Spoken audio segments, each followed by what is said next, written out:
Why in the world is this brand new home in Bluffdale moving? The house is rising symmetrically. Rising because, well, it was sinking. Welcome to our finished basement. What's left of it? Chris and Connie Broski's home sunk 3 inches after they moved in 20 months ago. Now, there is a fix to stabilize the house. These are called push piers. But it's an intrusive one. Every room in this house has been affected in some way or another by the settling. Leaving their beautiful new home looking like a construction zone. The cracks, sloping floors, damage throughout the entire house. It's a familiar story. That corner of the house is still down about 10 inches from the rest of the house. Eric and Carol Camrat were forced to move out of their brand new home in Draper City. It was sinking and had become too dangerous. We can't live in that house, but we still have to pay for this house. And several miles away from Draper in Eagle Mountain, I just hear pops and cracks. Hayes Barnes says that he's had the builder come back multiple times to fix problems. Small cracks have appeared in his basement foundation. Yeah, our stairs are just pulling away from our wall. The KSL investigators spoke with multiple neighbors in these communities also having structural issues. They all have something in common.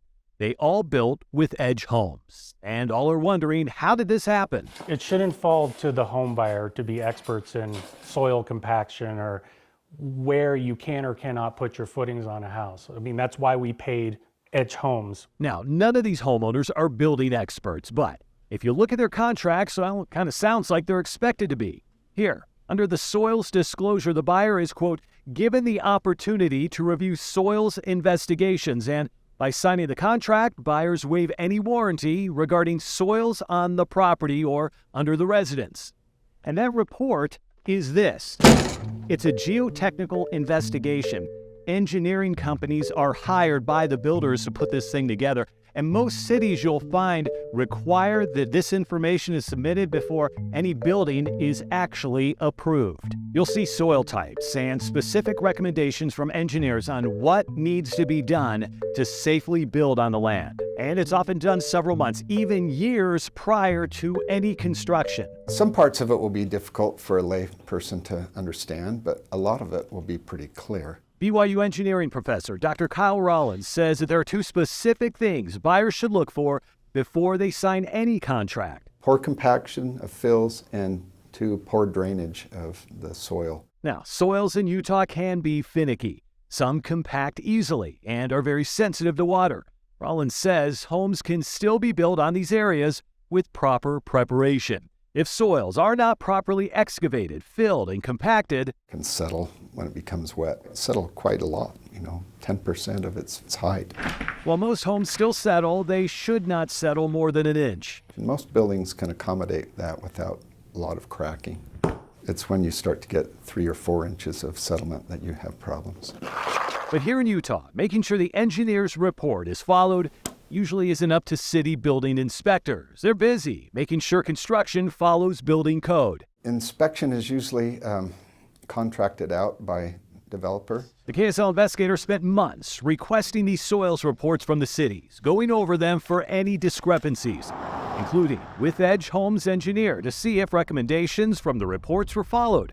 While the builder did not want to speak on camera, we sat down with them for over an hour to look through everything. The occupancy has been prohibited. All right, so let's start with the Camrats in Draper.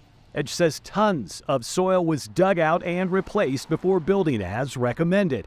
Edge says their hired excavator did not properly remove all the unsuitable soils, leading to the settling. For now, they are at a standstill. Draper City is requiring they wait out the spring runoff to see just how much more the house sinks before Edge can fix it. Back in Eagle Mountain, Edge's spokesperson said the Barnes' settling is normal. The builder believes the issues may instead be tied to a framing issue. As for the Broskis' Bluffdale home, they are flummoxed. Edge isn't quite sure why the home is sinking, saying that they also follow the engineer's recommendations, but added in a statement they have a 10-year structural warranty on all these homes and costs of this work are covered completely. Eventually, some of these homeowners plan to move on from their dream homes. I mean, we paid for a brand new house and we're living in a refurb. Taking along with them anger, frustration, and an expensive education in soil compaction.